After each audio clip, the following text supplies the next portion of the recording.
Hi, Elliot here, coming to you from the Curtain and Blind Company factory, and in this short video we're going to be talking about framing options for Norman shutters.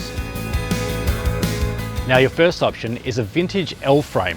Now this is used exclusively for face fitting. The feature here is that because it's being face fitted, you have to drill straight into the frame of the shutter.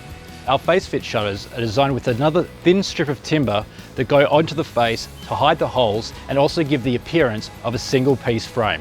For recess fitting, we have two options. First, we have a beaded L frame.